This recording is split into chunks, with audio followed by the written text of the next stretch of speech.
London was a dirty, smelly, crowded city, and the American immediately took a dislike to it. He had always hated cities, he had grown up in one and hated the crowds and the noise, but mostly he hated the lack of nature.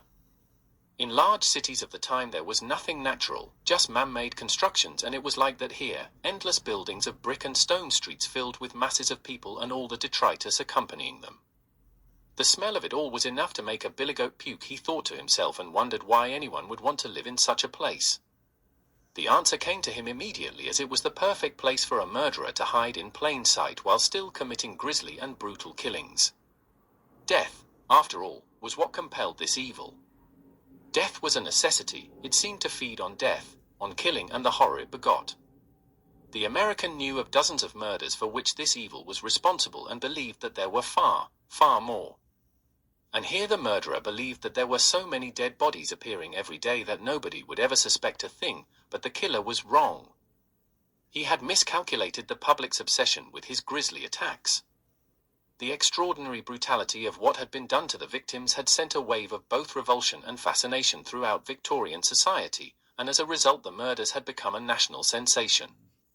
Jack the Ripper had become a household name and struck fear into the residents of Whitechapel.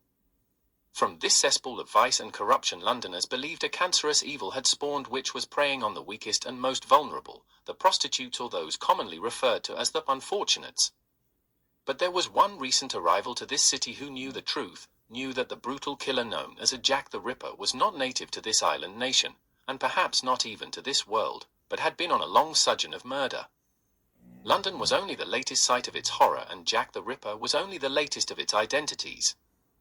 While reading an account of the latest murder, the stranger noticed the article included such descriptives as mutilation, disembowelment, and many other macabre terms. The police concluded that the killer must have medical knowledge, and he had a pretty good idea where this vicious monster gained this knowledge, but there was very little chance that anyone would believe him. However, in an attempt to stop the killings, a few days before, he had sent a long and detailed cable to the detective in charge of the investigation with his fantastic story. But would that man believe him? Would he even listen to some American lawman, or would he be dismissed outright as mentally deranged?